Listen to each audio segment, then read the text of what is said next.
now ask the council chairs and vice chairs of the 5 regional New Jersey statewide self-advocacy network councils to introduce themselves and talk briefly about their council's recent activities.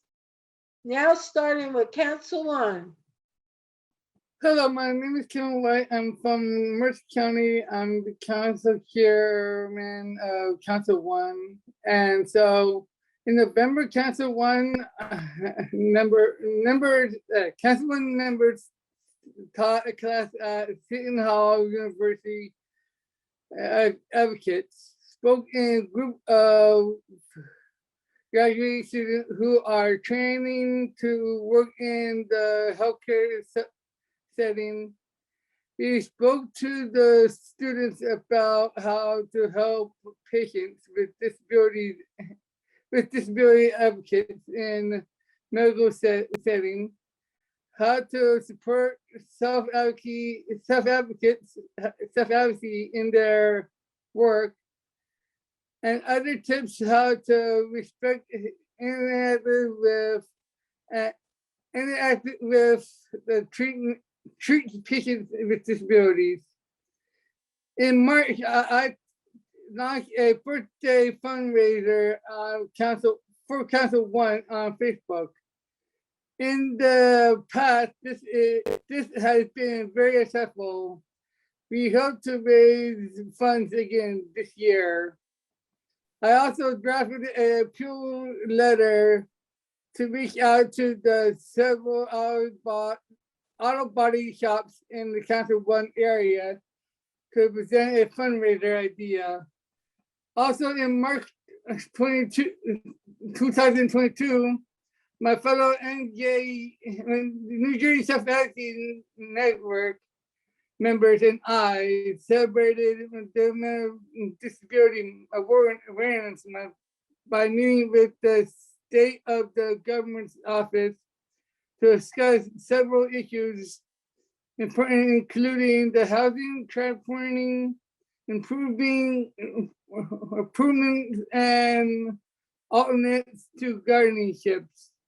We also met with the Cooking Ottoman and Assemblywoman Benson to discuss the state budget and its impact for people with disability.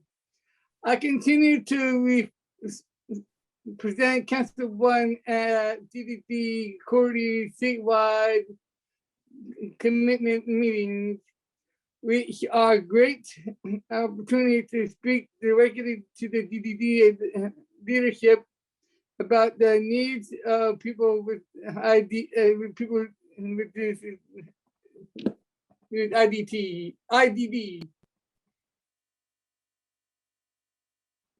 Thank you, Kevin. The next one is Council 2, supporting Union, Essex, Bergen, Passaic, and Hudson counties. Chairwoman Renee Pierce. Hi, Renee. Hi. So do you want to tell everybody about one of the big meetings that Council 2 members and yourself attended in March? Oh yeah, the developmental disawareness, the DDD meeting. Yeah, the Developmental Disability Awareness Month meeting that we had with the governor's office. Oh yeah, they were really gracious people, actually. They really were. It was a good meeting. Everything went very well. And they were on board with us and they listened to what we had to say. And what did you talk about specifically? Do you remember? I talked about getting the developmental disability centers closed down, and safety, and to get people into to get them out of those places, and to get them into nice group homes, and supervised apartments and things and stuff like that. And do you remember another campaign that we did for Developmental Disabilities Awareness Month. Everybody filled something out. Oh yeah, we filled out, what is it called? A template. A template, yeah, everybody filled that out. A lot of people filled out the templates, which I thought was really, really good. Yeah. I just want to add, you talked about creating more residential programs, right? With the Yes. governor's office. Yeah, Excellent. we did talk about creating more residential programs. And then Council 2 also participated in a few trainings over the year. Yeah, we did quite a few trainings over the years. Yeah. That was important to Council 2 to Yes, learn more. very important. Do you remember what the trainings were? What The topics? is, ooh, Council 2 wanted to learn about healthy living. oh yeah, we did. We wanted to learn about healthy living, and we wanted to learn about law safety or something, Yeah, and testifying. and testifying.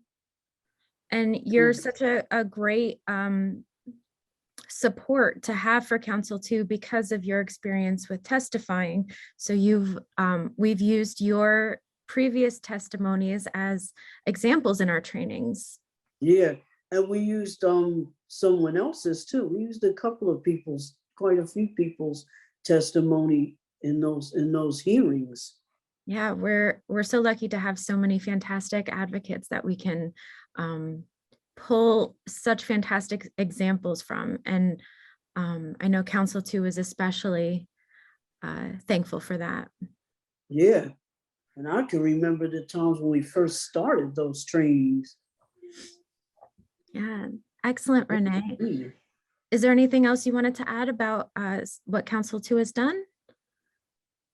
We had fundraisers, and we raised a lot of money for different things. When they had the flood in Texas, we've had a fundraiser for that, so Yeah. they could get food and supplies and non-perishable stuff. Yeah, that was pre-pandemic. You guys have always tried to help as many people as you can, which is fantastic. Right, and then when we had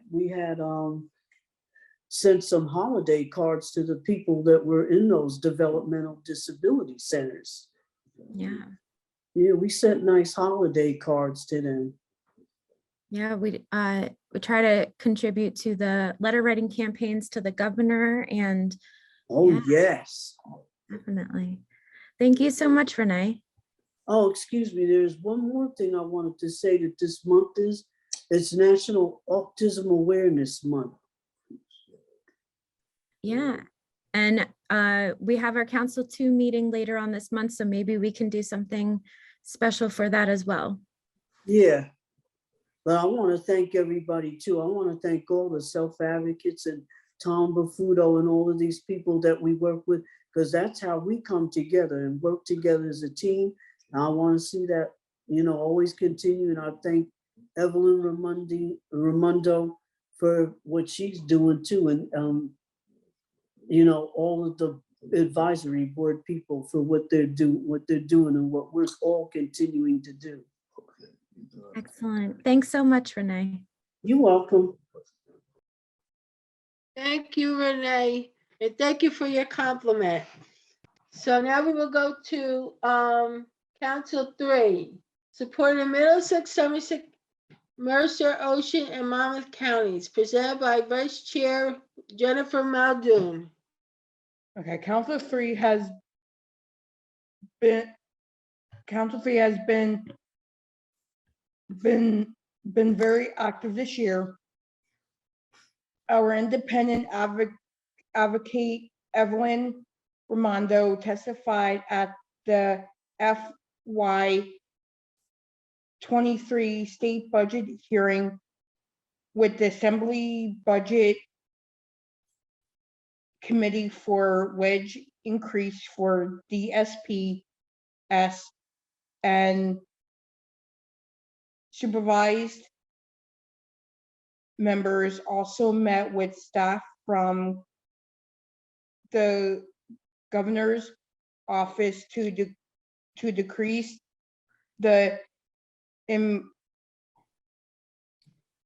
importance of homes and community-based care services, Alternatives alternatives to guardianship and competitive employment. For DDD Awareness Month, members also met with acting Commissioner Sarah Edelman, and Assemblyman Daniel Benson, to discuss the importance of supporting people with IDT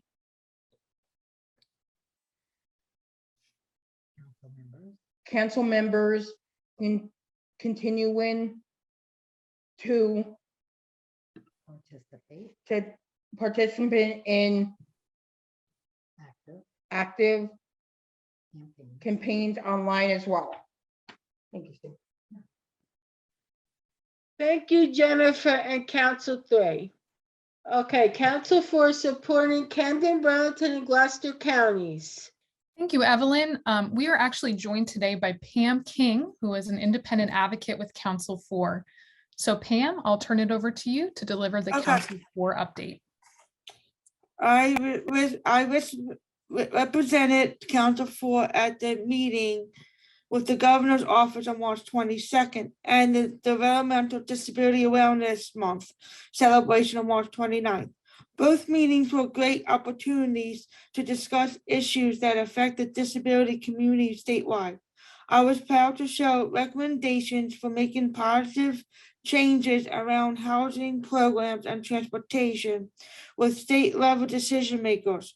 I also discussed the importance of educating people about alternatives to guardianship, including teaching people with disabilities and family members, as well as legal professionals, about supported decision-making agreements in place of full legal guardianship. I am scheduled to deliver testimony at the state budget hearing on April 21st. And I will make sure to keep the needs of all NJSSAN members in mind when developing my talking points. Thank you, Pam, from Council 4, Pam King. Now, Council 5 supporting Atlantic, Cape May, Cumberland, and Salem counties. Vice Chair Ellen Muskowitz. Ellen Moskowitz, Council 5, was joined by Pat Jones, Chief Operator Officer at the Arc of Land County, and Raymond Royster with the Atlantic County Prosecutor's Office at the September meeting. Members had an opportunity to discuss personal experiences and interactions with members of law enforcement and recommendations for improving communication between people with disabilities and law enforcement officers. Members also participated in several professional development trainings this year, including a session focused on testimony development and using the new online voter registration website. Thank you, Ellen of Council 5. Thank you to all my fellow advisory board members for their council updates. I trust that you will be all keep up the fantastic work.